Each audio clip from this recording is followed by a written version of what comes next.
శుక్లాంబరధరం విష్ణుం శశివర్ణం చతుర్భుజం ప్రసన్నవదనం ధ్యాయేత్ సర్వవిఘ్నోపశాంతయేత్.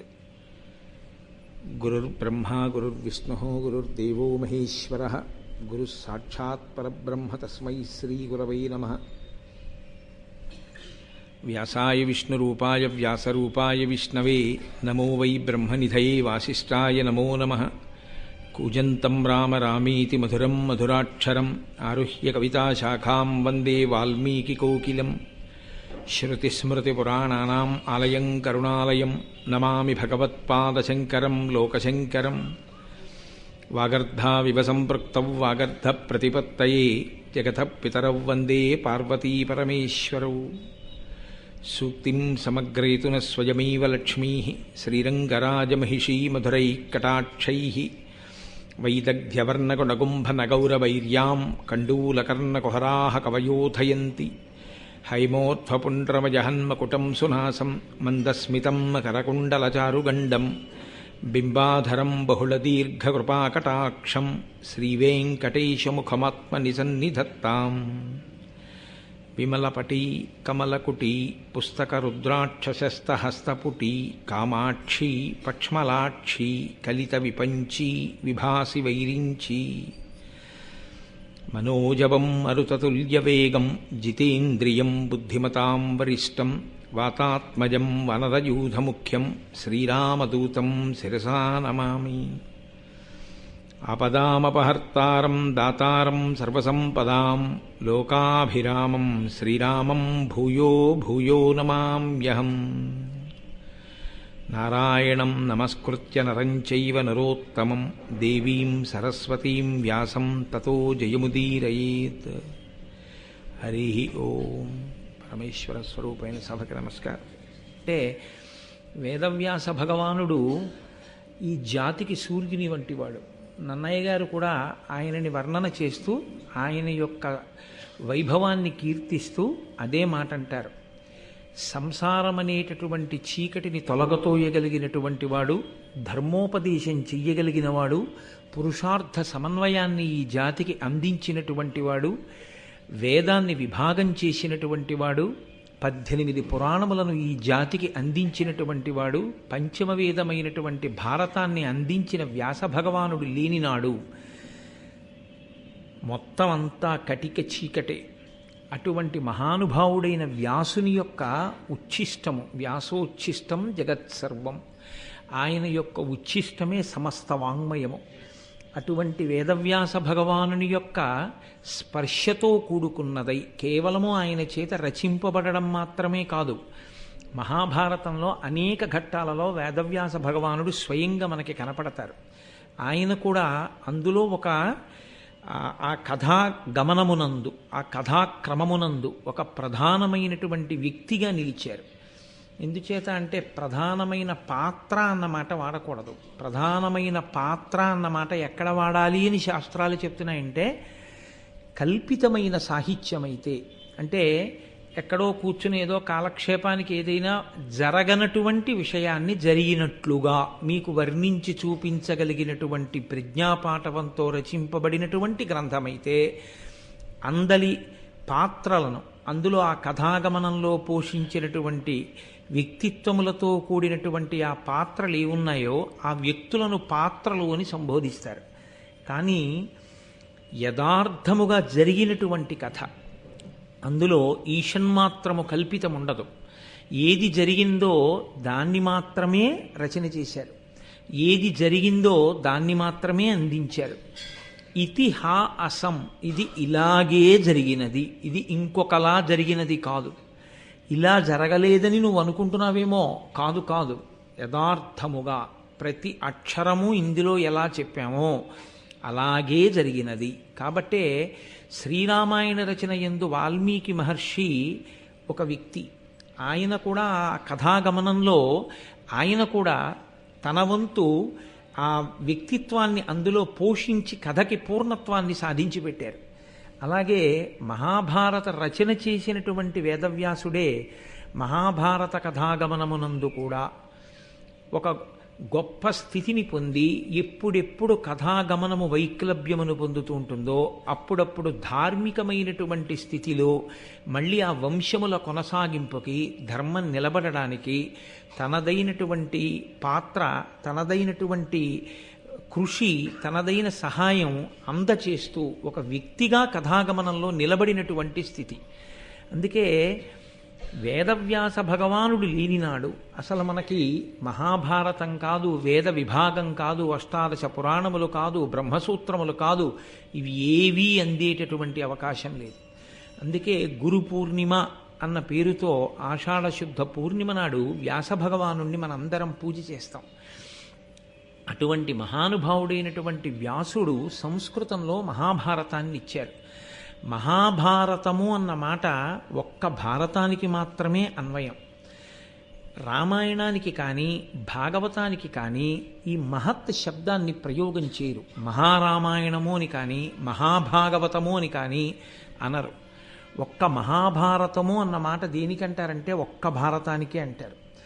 ఎందువల్ల అలా అనవలసి వచ్చింది అంటే భారతము అన్న మాటలోనే భారము నిక్షేపింపబడి ఉంది. గ్రంథము భాగవతం కన్నా శ్రీరామాయణం కన్నా చాలా విస్మృతి పొందినటువంటి స్థితిలో ఉంటుంది. అనేకమైనటువంటి శ్లోకాలు, 100,000 శ్లోకాలతో కూడుకున్నటువంటి మహోత్కృష్టమైనటువంటి ఇతిహాసము మహాభారతం. బరువుకి సంబంధించినంత వరకు అలాగే ఉంటుంది. 18 పర్వాలు. పర్వము అంటే కణుపు అని ఒక అర్థం. 18 పర్వములతో కూడుకున్నదై కొన్ని వేల మంది వ్యక్తులు అందులో కనపడుతూ ఉంటారు. ఇన్ని ఆఖ్యానములు, ఇన్ని ఉపాఖ్యానములు, ప్రతి చిన్న విషయాన్ని కూడా ఎక్కడ విస్మరించకుండా అందచేస్తాడు వ్యాస భగవానుడు. ప్రతి దాని వెనక ఒక్కటే ఆయన యొక్క ఉద్దేశ్యం స్పష్టంగా కనపడుతుంటుంది. ఈ జాతికి ధర్మాన్ని అందించాలి. భారతము అన్న మాటకి భారతము అని ఆ గ్రంథమునకు ఉన్న పేరు వెనక ఉన్న విశేషం అదే. అది బాహ్యంలో ఎంత పెద్ద గ్రంథమో లోపల సారాన్ని పరిశీలనం చేసినప్పుడు కూడా అంత పెద్ద గ్రంథమే. అందుకే పెద్దలైన వారు ఒక మాట అంటూ ఉంటారు, అసలు మహాభారతమును విననివాడు, మహాభారతము చెప్పనివాడు, మహాభారతము చదవనివాడు విద్వాంసుడే కాడు. ఇందుచేత అంటే వేదము ఎంత గహనమైనదో, వేదము స్వరంతో ఆ మంత్రాన్ని నేర్చుకోవాలి. ఆ ఉదాత్త అనుదాత్త స్వరిత స్వరముతో గురువు దగ్గర కూర్చుని గురుముఖత నేర్చుకున్నటువంటి వేదమంత్రములలో నిక్షేపింపబడినటువంటి అర్థాన్ని తెలుసుకుని స్వరంతో కూడిన మంత్రముల చేత ఈశ్వరుణ్ణి ఆరాధన చేసి భక్తితో కూడిన కర్మాచరణము వలన ఈశ్వరానుగ్రహమును పొంది తత్కారణము చేత జ్ఞానము కలగడం చేత అద్వైత సిద్ధిని ఇక్కడే పొందడానికి అనువైనటువంటి స్థితిని కల్పించగలిగిన వేదము ఎంత గొప్పదో, ఆ వేదముతో సమానమైన స్థాయిలో వ్యాస భగవానుడు పంచమ వేదంగా మహాభారతాన్ని ఈ లోకానికి అందించారు. మహాభారత ప్రయోజనము కాని, రామాయణ ప్రయోజనము కాని, భాగవత ప్రయోజనము కాని ఒక్కటే, ధర్మాన్ని అందించాలి. కేవలముగా అంత పెద్ద గ్రంథము అని ఆ గ్రంథంలో పుటలు చదివేయడం తప్పని నేను అనను. మహాభారతం ఇంట్లో ఉండడమే గొప్ప, మహాభారతాన్ని ముట్టుకోవడమే గొప్ప, మహాభారతాన్ని చదవడమే గొప్ప.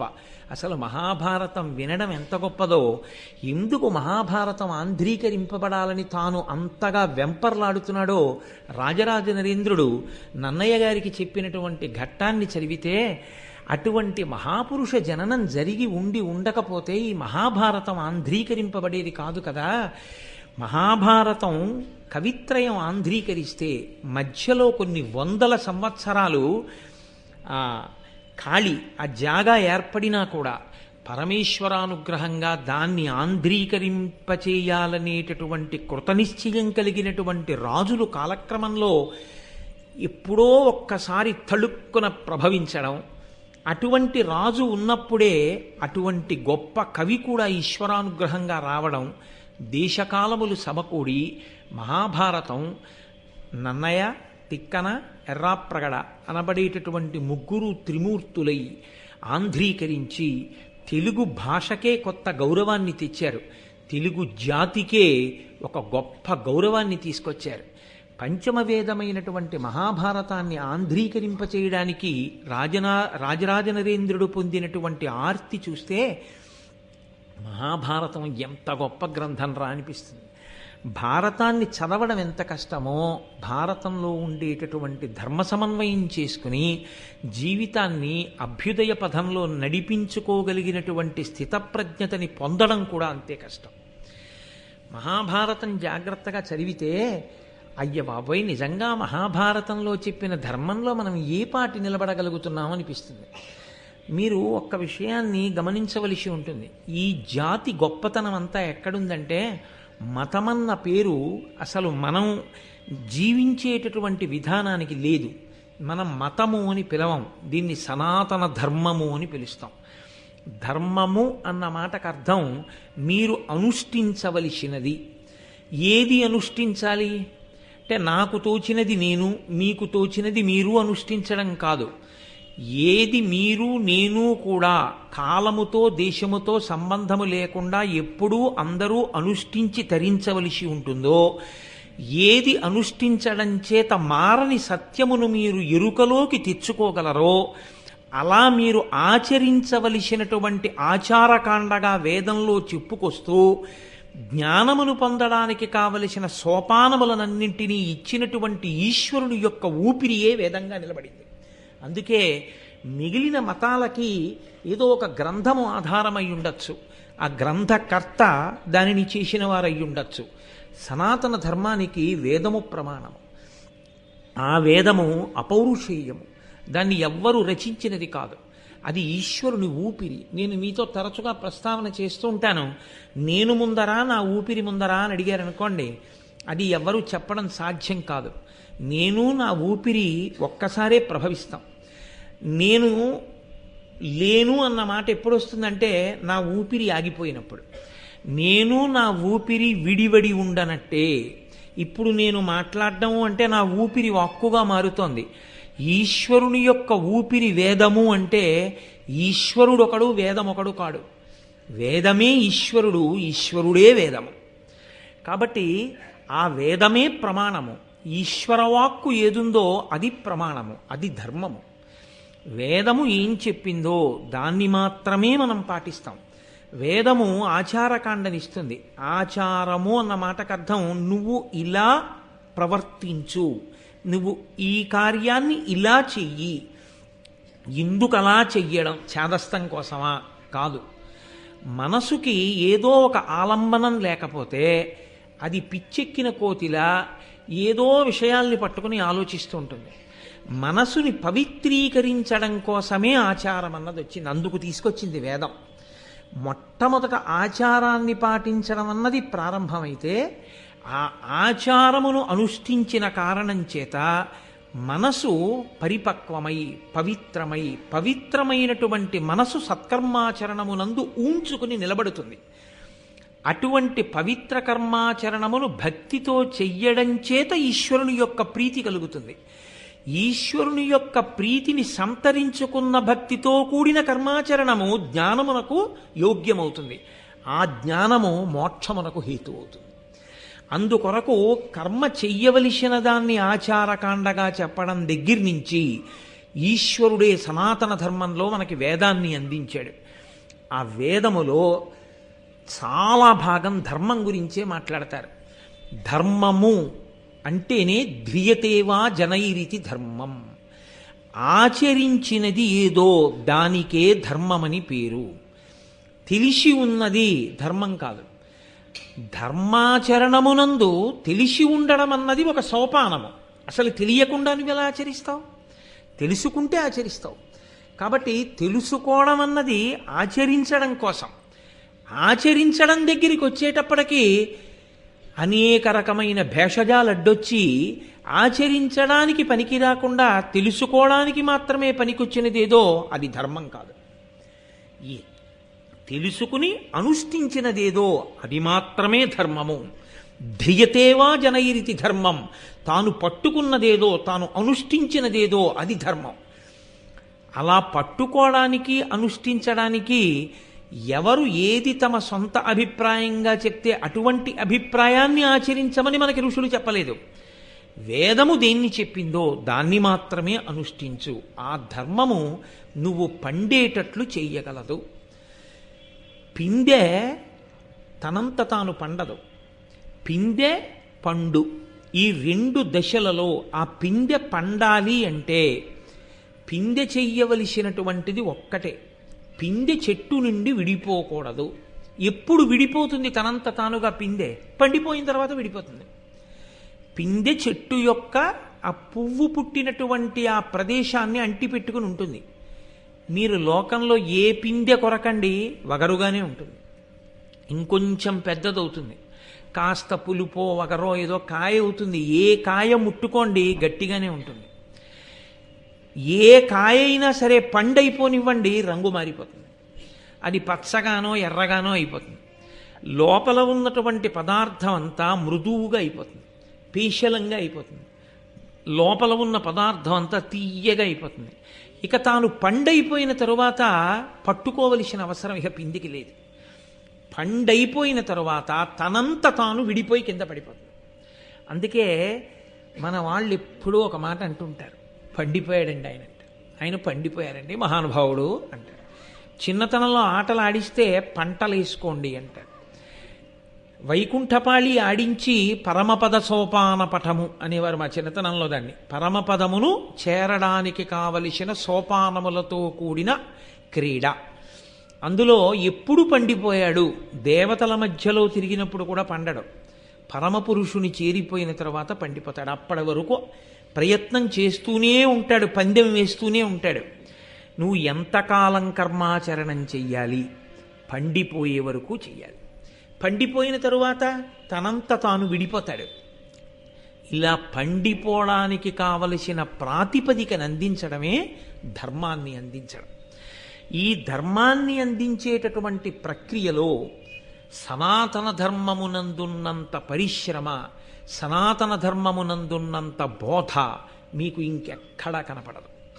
దాని కొరకే యథార్థమునకు సమస్త వాంగ్మయం వచ్చింది. అందుకే మీరు క్రతువు చెయ్యండి, మీరు ఒక ప్రవచనం చెయ్యండి, మీరు ఏదైనా చదువుకోండి, ఆఖరణ మనందరం చెప్పే మాట ఒకటే, 3 మార్లు ఓం శాంతి శాంతి శాంతి. మాకు శాంతి కావాలి. ధర్మము దేని కొరకు వచ్చిందంటే ఇదిగో ఈ శాంతిని పొందడానికి వచ్చింది. నువ్వు శాంతంగా ఉండాలి, ఇంకొకడిని శాంతంగా ఉండనివ్వాలి. పరమేశ్వరుడే ఈ పిండాండాన్ని సృజించాడు. పరమేశ్వరుడే బ్రహ్మాండాన్ని సృజించాడు. పరమేశ్వరుడు దీనికి కన్నులు పెట్టాడు. పరమేశ్వరుడు బయట జలపాతం పెట్టాడు. పరమేశ్వరుడు ఇక్కడ పళ్ళు పెట్టి నాలుక పెట్టాడు. పరమేశ్వరుడు బయట యాపిల్ పండు పెట్టాడు. పరమేశ్వరుడు ఇక్కడ కంఠం పెట్టాడు. పరమేశ్వరుడు బయట నీళ్లు పెట్టాడు. పరమేశ్వరుడు తిన్నదాన్ని జీర్ణం చేసి మిగిలిన పిప్పిని విడిచిపెట్టేటటువంటి స్థితిని ఈ పిండాండానికి ఇచ్చాడు. ఈ విడిచిపెట్టిన దాన్ని పుచ్చుకొమ్మని బ్రహ్మాండాన్ని శాసించాడు. బ్రహ్మాండంలో ఉన్నటువంటి భోగాలని నువ్వు అనుభవించవద్దు అని ఈశ్వరుడు శాసనం చెయ్యలేదు, అనుభవించమనే ఆయన చెప్పాడు. కానీ నీకున్న బలం ఎంతో దాన్ని బట్టి నువ్వు అనుభవించడం కాదు, నీ బలాన్ని శక్తిని బట్టి కాదు అనుభవించవలసింది, ఈశ్వరుడు చేసిన నియమానికి నువ్వు బద్ధుడవై అనుభవించవలసి ఉంటుంది తప్ప నాకింత శక్తి ఉంది కదా అని శక్తిహీనులైనటువంటి వారిది నీవు అనుభవించడాన్ని మనకి శాస్త్రములు అంగీకరించవు. అక్కడొచ్చింది ధర్మం అన్నమాట. ఆ ధర్మం అన్న మాట లేకపోతే బలవంతుడైన వాడు బలహీనుడైన వాడిని కొట్టుకు తింటాడు. అందుకే ఈ ధర్మము అన్న మాట సనాతన ధర్మంలో ఎంత దూరం వరకు వెళ్ళిపోయిందో తెలుసా అండి? యుద్ధభూమి అని ఒక భూమి, ఇంట్లో అగ్నిశాల అని ఒక గది, అక్కడికి తీసుకెళ్ళి అగ్నిహోత్రాలని పెట్టుకుంటారు. పూజ గది ఒక గది, పడక గది ఒక గది. మీ ఇంట్లో మీరు విభాగం చేసుకున్నట్టే యుద్ధం చెయ్యవలసి వస్తే ఈ దేశంలో యుద్ధభూమి అని వేరొక భూమిని నిర్ణయం చేశారు. అక్కడికెళ్ళి యుద్ధం చేసేవారు. యుద్ధభూమి ఎక్కడ ఉండాలి? నగరం మధ్యలో ఉండేటటువంటి క్రీడా మైదానాన్ని తీసుకొచ్చి యుద్ధభూమిగా వాడరు. యుద్ధభూమి సామాన్యమైనటువంటి జనులు, జానపదులు, పిల్లలతో పాపలతో ప్రజలు ఉండే ప్రదేశాలు ఎక్కడుంటాయో అటువంటి నగరాలకి దూరంగా ఉన్న చోట ప్రత్యేకంగా యుద్ధం చేయడానికి వెళ్ళి నిలబడేవారు. ఆ యుద్ధం చేసేటప్పుడు వాడేటటువంటి అస్త్రశస్త్రములను ప్రయోగించడానికి కావలసిన విద్యని కూడా వేదమునకు ఒక భాగమైనటువంటి ధనుర్వేదం లోకానికి నేర్పింది. అది ఎవరు ధనుర్వేదాన్ని నేర్చుకుని ధర్మరక్షణ కొరకు పోరాటం చెయ్యాలో వాళ్ళకి ఆ ధనుర్వేదం నేర్పమంది. వాళ్ళు యుద్ధం చేసేటప్పుడు మాత్రం ఊరి మధ్యలో నిలబడి మిగిలిన వాళ్ళకి ఇబ్బంది కలగకుండా యుద్ధం చేసేవాళ్ళు ఊరి బయటికి వెళ్ళి యుద్ధ భూమిలో నిలబడి యుద్ధం చెయ్యండి. యుద్ధం చేసేటప్పుడు కూడా సూర్యోదయాత్ పూర్వము కానీ సూర్యాస్తమయానంతరము కానీ యుద్ధము లేదు. మీరు మహాభారతాన్ని పరిశీలిస్తే వ్యాసభారతంలో ఒక అద్భుతమైన ఘట్టం. యుద్ధం పూర్తయి సూర్యాస్తమయమైంది, ఇంకా కాసేపు ఆగితే ప్రాయశ్చిత్తంతో సంధ్యావందనం చెయ్యాలి. భీష్మాచార్యుల వంటి మహాపురుషులు సూర్యాస్తమయమై రథం ఇలా కిందకి దిగగాని ఇంటికి వెళ్ళి స్నానం చేసి సంధ్యావందనం చెయ్యడానికి కూర్చుని అర్ఘ్యప్రదానం చేస్తే ప్రాయశ్చిత్తంతో చెయ్యవలసి వస్తుంది. కనుక స్నానం చెయ్యకపోయినా పంచభూత స్నానం మనకుంది, శాస్త్రం అంగీకరించింది. కాశింత పృథివిని తీసి తల మీద వేసుకుని వారు అక్కడే ఉన్నటువంటి యుద్ధభూమిలో మట్టిని తీసి సూర్యభగవానుడికి అర్ఘ్యంగా విడిచిపెట్టేశారు మహాభారతంలో. అంటే నీ విహిత కర్మాచరణం నువ్వు చెయ్యవలసి వస్తే ఆ సమయంలో నువ్వు స్నానం చేసిలేవన్న బెంగ కూడా నీకు లేకుండా శాస్త్రం చూసింది. సంధ్యావందనం చెయ్యాలా, స్నానం చెయ్యడానికి ఇబ్బంది వచ్చి సంధ్యావందనం మానేయాలా అన్న ప్రశ్న వస్తే ఇంత విభూతి తీసి నీ తల మీద వేసుకో, ఇంత విభూతి తీసి పెట్టుకుని సంధ్యావందనం చెయ్యి, తప్ప సంధ్యావందనం మానద్దని చెప్పింది. అంత గొప్ప ధర్మం నేర్పింది. ఒక యుద్ధభూమికి వెడితే నగారా మోగించేవాడు ఉంటాడు, ఒక యుద్ధభూమికి వెడితే అందరికీ నీళ్లు అందించేవాడు ఉంటాడు. రాత్రి వీళ్ళు వచ్చేటప్పటికి శిబిరాల్లో అన్నం వండేవాళ్ళు ఉంటారు. వాళ్ళ జోలికి వెళ్ళి వాళ్ళని చంపకూడదు, పారిపోయేవాడిని చంపకూడదు, ధనస్సు విరిగి ఇంకో ధనస్సు పట్టుకుంటున్న వాడిని చంపకూడదు, విన్నిచ్చిన వాడిని చంపకూడదు, చుట్టూ నిలబడి అందరూ కలిసి ఒక్కడిని చంపకూడదు. యుద్ధం చెయ్యకుండా పరాకుగా ఉండి యుద్ధానికి విముఖుడై ఉన్నవాడి మీద బాణం వేసి చంపకూడదు. యుద్ధానికి తాను సిద్ధపడి ఎదురొడ్డి నిలబడిన వాడిని మాత్రమే చంపాలి. ఎక్కడున్నాయి ఇన్ని ధర్మాలు నాకు చెప్పండి. తరువాతి కాలంలో జరిగిన యుద్ధాలు మీకు తెలుసు. అమాయకులైనటువంటి ప్రజలు, ఏ పాపం తెలియని వాళ్ళు రాత్రుళ్ళు నిద్రపోతుంటే నగరాల మీద తీసుకొచ్చి బాంబులు వీసినటువంటి ఘనచరిత్ర మిగిలిన చోట్ల ఉంటే యుద్ధభూమి యందు పాటించవలసిన ధర్మాన్ని కూడా చెప్పి అలాగే సంధ్యావందనం చేసి అలాగే యుద్ధం చేసినటువంటి జాతికి వారసత్వం మనది. అంత గొప్ప ధర్మం ఈ జాతిది. ప్రతి చోట ధర్మమే. ధర్మము తప్పి బ్రతకడం కన్నా ధర్మాచరణమునందు శరీరాన్ని విడిచిపెట్టడమే శ్రేయస్కరమని నమ్మి బతికారు. అంత గొప్పగా ధర్మ ప్రబోధం చేశారు. ఆ ధర్మమే పోయిన నాడు నీవు ఉన్నా ఒకటే, లేకపోయినా ఒకటే. కాబట్టి ఆ ధర్మాన్ని 1కి 10 మార్లు లోకానికి బోధ చెయ్యాలి. ప్రతి వారికి ధర్మాన్ని అందించాలి. ఈ అందించడం కోసం వచ్చినటువంటి మహోత్కృష్టమైన ఇతిహాసమే మహాభారతం. భారతము భరతవంశమునకు సంబంధించిన కథ అని ఒక ప్రతీతి కాదు. మీరు జాగ్రత్తగా ఆలోచిస్తే భా అంటే కాంతి, భా అంటే కాంతి అన్న అర్థమే మీరు వేరొక రకంగా చూస్తే జ్ఞానమే కాంతి. జ్ఞానము అన్నది కలిగితే ఆ జ్ఞానమన్న కాంతియందు యథార్థమైన వస్తువు కనపడుతుంది. ఆ కాంతి లేకపోతే చీకట్లో దొంగకి తేడా తెలియనట్లు, త్రాటికి పాముకి తేడా తెలియనట్టు, అజ్ఞానమనేటటువంటి కాంతి కలగనంతసేపు సత్య వస్తువుకి అసత్య వస్తువుకి భేదం గోచరించదు. కాబట్టి అటువంటి సత్య వస్తువు ఎరుకలోకి రావాలి అంటే జ్ఞానమనేటటువంటి కాంతి కలగాలి. ఆ జ్ఞానమనేటటువంటి కాంతి కలగాలి అంటే నా ఒంట్లో బలం ఉంది కదా అని నేను భోగం అనుభవించకూడదు. నాకు శక్తి ఉంది కదా అని నేను ప్రకృతిలోంచి నాకు అవసరం ఉన్నదానికన్నా ఎక్కువ నేను పుచ్చుకోకూడదు. నేను ఏదైనా అన్నా వాడు తిరగబడలేడు కదా అని నేను వేరొకడిని హింసించకూడదు. నేను ఈశ్వరుడికి జవాబుదారీగా బ్రతకవలసినటువంటి నియమావళిని, ఆ చట్టాన్ని తెచ్చి మనకు అందించారు. అదే ధర్మచక్రం. ఆ చక్రం ఎప్పుడూ తిరుగుతూనే ఉంటుంది. ఆ ధర్మం అనేటటువంటిది చక్రము తిరుగుతూ ఉంటుంది. తిరుగుతున్న చక్రము, తిరుగుతున్న ధర్మము కదిలే ధర్మాన్ని పట్టుకొని కదలని సత్యములోకి వెళ్ళిపోతాడు. చిట్ట చివర ఆ సత్యము ఎరుకలోనికి వచ్చిన తరువాత తనకన్నా వేరొక వస్తువు లేదు, సమస్తము ఇదే, అద్వైతం, రెండవ వస్తువు లేదు, ఉన్నదా ఒక్కటే అన్న ఎరుక కలిగిన తరువాత ఆ ఎరుక యందే నిలబడి ఈ శరీరాన్ని విడిచిపెట్టిన వాడెవడో వాడు మళ్ళీ పుట్టవలసినటువంటి అవసరం లేని స్థితికి వెళ్ళగలుగుతాడని ధర్మ ప్రబోధాన్ని చేసే కావ్యాలు, పురాణాలు.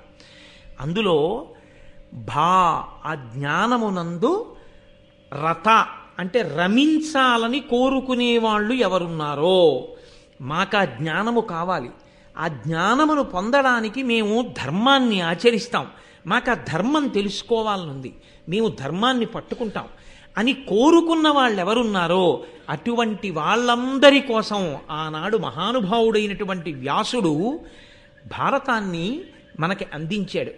ఆ భారతమే తదనంతర కాలంలో వ్యాస భగవానుని యొక్క ప్రతిరూపంగా ఎందరో మహాపురుషులు ఆనాటి నుండి ఈనాటి వరకు మహాభారత ఇతిహాసాన్ని లోకానికి ప్రవచన రూపంలో అందచేస్తూనే ఉన్నారు.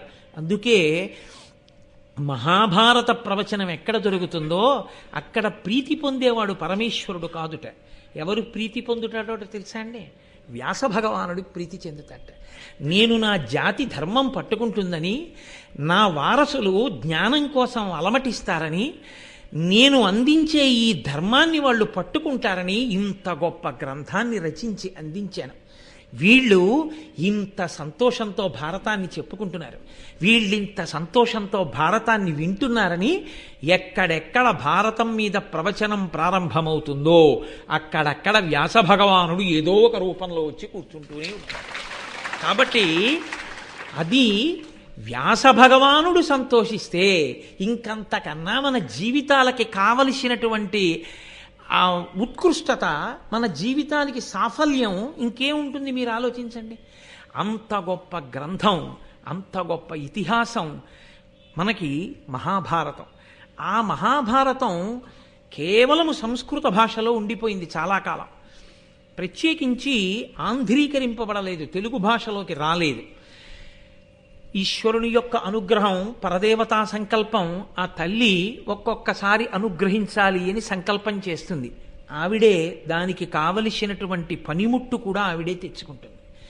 అటువంటి పనిముట్టు తెచ్చుకోవాలి అంటే మంత్రభాగమునందు శ్రద్ధ కలిగిన వాడై ఉండాలి. మననాత్ త్రాగితే ఇది మంత్ర.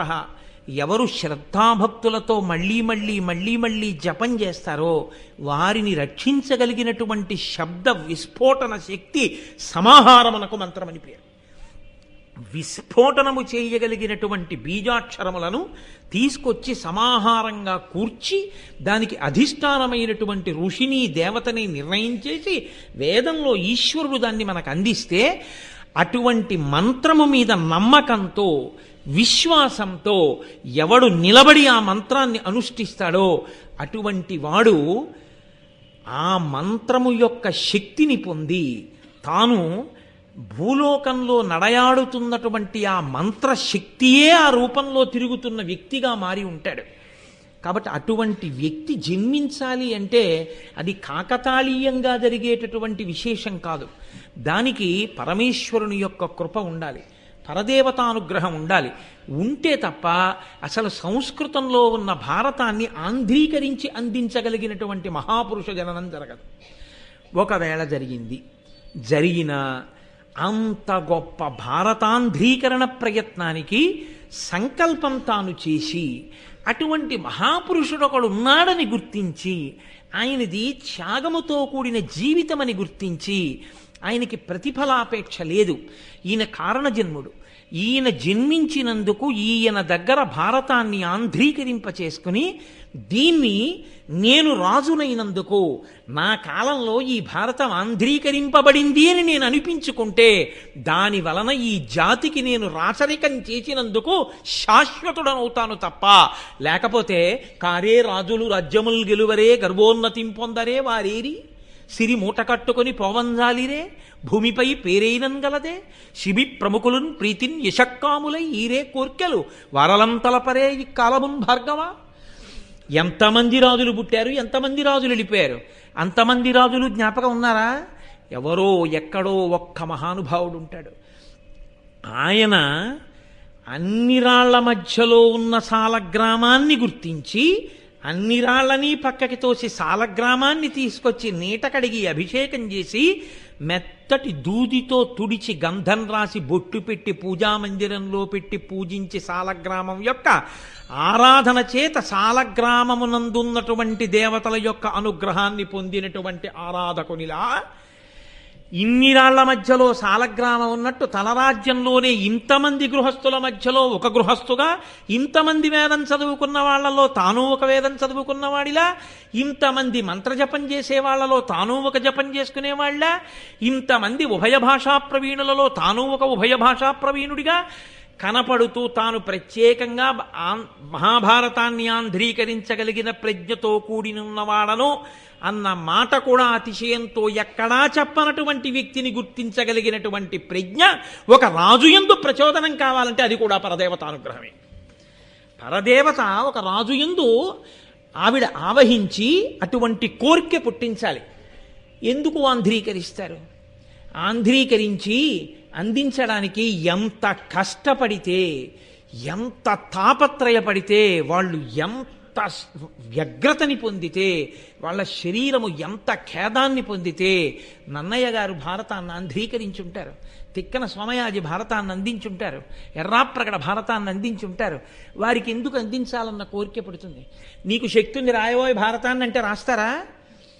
భారతాన్ని ఎందుకు ఆంధ్రీకరింపబడాలని కోరుకుంటున్నాడో ఆయన నోటితో ఆయన చెప్పినప్పుడు ఆయన తోడి తనకున్నటువంటి స్నేహ విశేషం చేత ఆయన శీలాన్ని విచారణ చేసినటువంటి సమర్థుడైన ఆంధ్రీకరించగలిగినటువంటి కవి రూపంలో భూమి మీద తిరుగుతున్నటువంటి ఈశ్వరుని యొక్క ప్రజ్ఞా విశేషము కలిగినటువంటి ఆ కారణ జన్ముడు రాజు చెప్పిన మాట యథార్థమని గుర్తించి ప్రచోదనాన్ని పొందితే ఆ సంతోషంతో ఆనందంతో త్యాగేనైకే అమృతత్వమానసహు ఇవాళ నేనందించేటటువంటి ఈ భారతం రాబోవు కాలంలో ఇన్ని కోట్ల మందిని తెరింపచేస్తుందో, ఎంతమందికి ధర్మాన్ని అందిస్తుందో, కాబట్టి నేను ఆంధ్రీకరించవలసిందే అని తనకున్నటువంటి పాండితీ ప్రకర్షని, తనకున్నటువంటి ప్రజ్ఞా విశేషాలని రంగరించి ఘంటం పట్టుకుని ఆంధ్రీకరించి వాళ్ళు ఏమీ కోరకుండా ఆ భారతాన్ని లోకానికి అందించి తమ శరీరాల్ని విడిచిపెట్టి వెళ్ళిపోయినటువంటి నన్నయాదులు ఎవరున్నారో వారు మనకి ప్రాతస్మరణీయులు, వారు వందనీయులు. వారికి నమస్కరించకపోతే మనకి ఋషి రుణం తీరదు. పుట్టుకతో ఋషి రుణం ఉంది మనకి. అంతటి మహాపురుషులైనటువంటి వారు కేవలంగా ఇవాళ నన్నయ్య గారు ఏదో ఆదిపర్వం సభాపర్వం కొంత భాగం చేసి శరీరాన్ని విడిచిపెట్టేస్తే వెంటనే తిక్కన గారు ఆయన శరీరాన్ని విడిచిపెట్టిన ఉత్తర క్షణంలో మిగిలింది నేను పూర్తి చేసేస్తానండి అని అందుకున్న వాళ్ళు లేరు. మళ్ళీ అటువంటి సమర్థుడు పుట్టాలి అంటే మళ్ళీ కొన్ని వందల సంవత్సరాల వ్యత్యాసం వచ్చేసింది. మళ్ళీ తిక్కన గారు పుట్టినప్పుడు మళ్ళీ తిక్కన గారిలోని ప్రజ్ఞని గుర్తించగలిగినటువంటి ఇంకొక రాజు రావాలి. అంటే మళ్ళీ పరదేవతానుగ్రహం మళ్ళీ కొన్ని వందల సంవత్సరాలకి. కాబట్టి నన్నయ్య గారి కాలంలో పుట్టిన వాళ్ళు మనంత అదృష్టవంతులు కారు. ఎందుకో తెలుసా? వాళ్ళు తెలుగు చేయబడిన భారతాన్ని పూర్తిగా చదువుకోలేదు. నన్నయ్య గారు తెలుగు చేసిన భాగాన్ని చదివారు. తిక్కన గారి కాలంలో వాళ్ళు మనంత అదృష్టవంతులు కారు. నన్నయ్య గారు తిక్కన గారు ఆంధ్రీకరించిన భారతాన్ని చదువుకున్నారు. ఎర్రాప్రగడ కాలంలో ఉన్నవాళ్ళు ఎర్రాప్రగడ ఆంధ్రీకరించినది అంతా చదివారని నమ్మకం లేదు. మనం చాలా అదృష్టవంతులం. ఎందుకంటే నన్నయ్య గారు తిక్కన గారు ఎర్రాప్రగడ గారు ఆంధ్రీకరించి మనకి ఇచ్చేస్తే మనం వెళ్ళి తాళపత్రాల్ని తీసుకొచ్చి ఘంటం పట్టుకుని వ్రాసుకుని ప్రతిని కూడా తెచ్చుకోక్కర్లేదు. ఇలా వెళ్ళి అలా ద్రవ్యాన్ని ఇస్తే ఇలా మనకి గ్రంథం వస్తే ఆ గ్రంథాన్ని పట్టుకొని హాయిగా కాలు మీద కాలు వేసి కూర్చుని చదువుకోగలిగినటువంటి, అయ్యో లోకం ఇలా అయిపోయింది, వీడు కింద కూర్చుని ఓ చాపేసుకుని చొక్కా విప్పుకుని ఉత్తరీయం వేసుకుని పరమ పవిత్రమైన పంచమ వేదం రా ఇది అని చదవగలిగిన రోజులు పోయి, చదివితే చాలని ఈశ్వరుడు ఆ స్థితిలో అనుగ్రహిస్తున్నాడు. అయినా అనుభవించని వాడు తన ఇంటి కింద పాతు ఉంటే, నిధి ఉంటే తవ్వుకుని అనుభవించకుండా పక్క ఇళ్ళకెళ్ళి భిక్షాపాత్ర పట్టుకుని అక్కడ ఏదో ఐశ్వర్యం ఉందనుకుని భిక్షాటన చేసిన దరిద్రం అనుభవించిన వాడు ఇటువంటి వాడో, తన ఇంట ఉన్న భారతాన్ని చదువుకుని తరించలేని వాడు అటువంటి వాడు. కాబట్టి మనం భాగ్యవంతులం. అటువంటి మహాభారతం, అటువంటి పంచమవేదం, దాన్ని ఆంధ్రీకరించారు మహానుభావుడు నన్నయ్య గారు. ఆ నన్నయ్య గారు ఆంధ్రీకరించే సందర్భాన్ని పురస్కరించుకుని పెద్దలు ఒక మాట అంటారు. నన్నయ్య గారికి ఆదికవి అని ఒక బిరుదు, ఆయనకున్నటువంటి 2 బిరుదునామాలలో అది ఒక బిరుదు. అయితే నిజానికి బిరుదునామం కాదు గొప్పది, నన్నయ్య గారు మన జాతికి అందించినటువంటి ఈ గొప్ప ఫలం ఉన్నదే అదే మనకి గొప్పది. అయితే ఆదికవి అని పేరు ఉపయోగిస్తే మొట్టమొదటి కవి నన్నయ్య గారైతే నన్నయ్య గారికి ముందు కవి లేరా? ఉన్నారు. కానీ అప్పటికి